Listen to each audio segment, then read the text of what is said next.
how did you get involved with the film? What spoke to you about it?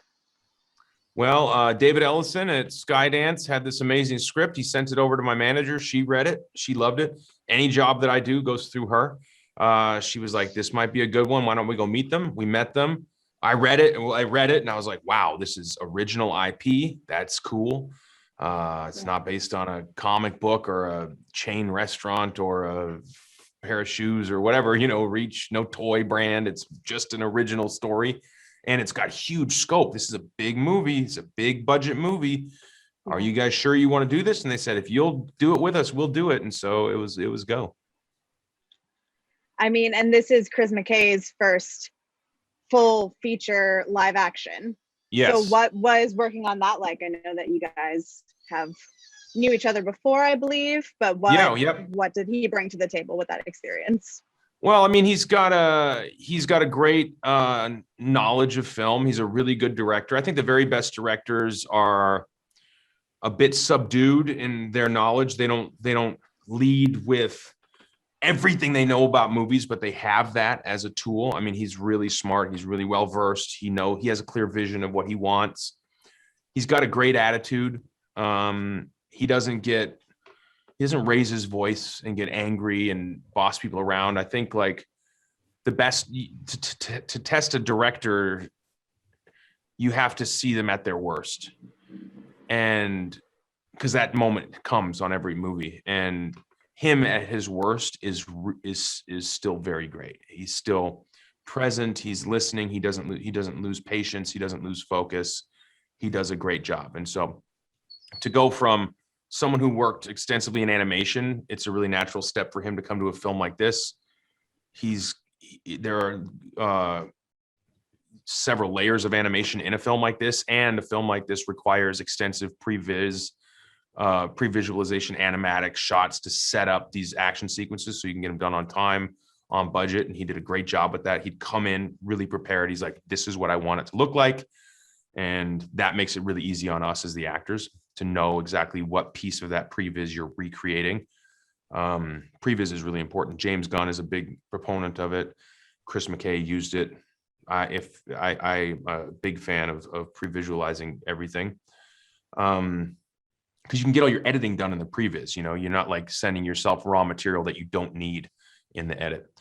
And on top of that, he's really collaborative. So he would allow for me to have my kind of crazy harebrained ideas. And, if I throw out 10 ideas and one of them is great, it might make it into the movie. The other 9 will be on the editing room floor, but he at least gives me the space to do that, which fulfills me and makes me feel heard. And all the while, even if it was annoying to him, he never let me know, which was really nice.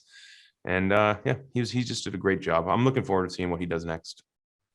Yeah, me too. And I mean, obviously you're kind of already speaking like it, but could you speak a little bit to your experience on this film as an executive producer? Because obviously that brings on a whole separate part and title to your experience on it. Yeah, there's the title of executive producer can really mean, it can mean a lot. It can be meaningless, or it can mean a lot depending on how much responsibility a person is willing to take on moving into that role. For me, I was able to be part of the casting process, which is really fun for me, having been a person who auditioned for everything for 20 years to now be on the other side of that was really a kind of a full circle moment. In various iterations of the script, going from what it was originally to what it needed to be to justify this big budget and to be a big commercial movie. I was helpful in that, and they would listen to my input, not just as the actor, but also as somebody who was a producer on this thing. And, just in terms of, I think I've always had, especially since I've been in the position of being number one on the call sheet on some of these films, I've always taken on the responsibility of being kind of like the team captain. I was an athlete in school, and I was captain of the wrestling team or the football team or the track team. And I always really liked that responsibility. I've always imagined myself in that capacity. And so having the title go along with it is good, because it gives me a little extra juice to actually walk into that role. And there are a lot of great young up and coming actors in this film. And so stepping into it and knowing that I had kind of like the authority to be a leader for them in to some capacity. It was a responsibility that I didn't just like let slip away. I've been on a lot of films where the person who was sitting at number one on the call sheet just hung out in their trailer, and when they showed up, they'd be grumpy and it ruined the day for everyone. So I've vowed to myself that I would never be like that. And I try as I might. Sometimes I probably still am, but I try not to be like that. And this was an opportunity to kind of step into that position of leadership on set. And I really relish that. Yeah, I think that, I mean, I've spoken to a couple of cast members and they've all kind of reflected now on how wonderful you were to be with on set. Oh, that's nice. Thank you, Britt. Yeah, it's always nice to hear people like you. Yeah, it really is. Thank you. It is. Be specific. What exactly? So next, I mean, this is obviously, you mentioned it, like a huge budget, huge action film, kind of like reminiscent of like old school, like summer blockbusters when you've got like aliens and everything like that. And I know that it was both like practical and also just like special visual effects. So what was it like for you to see the film in its like completed form? Like what, just when you're seeing it and it's so big? Well, it's a combination of things. It's really edifying. I mean, to see what animation, the polish of an edit, the sound of an amazing score can do,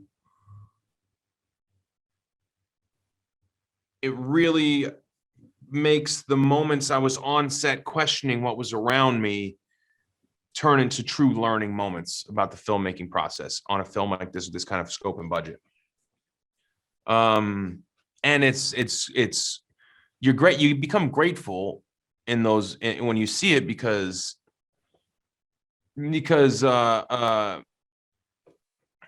you know, if you're on set and everything is in camera, right? Like there's no special effects, no visual effects added in the post-production process. You see everything. So nothing is a surprise to you.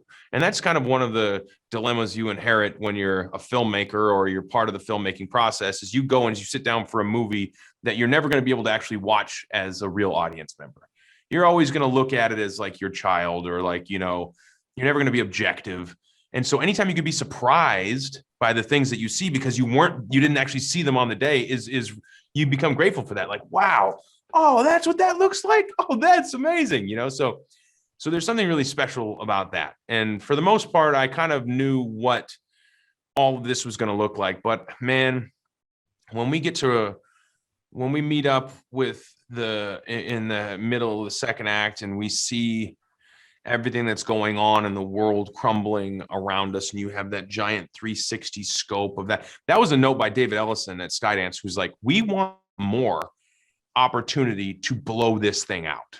You know, that's never a note you get from a studio head, because what they're saying is we want to spend more money on this.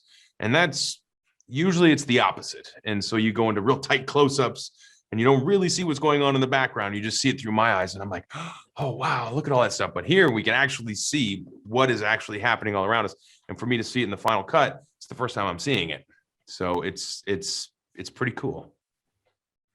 Yeah, it's pretty cool.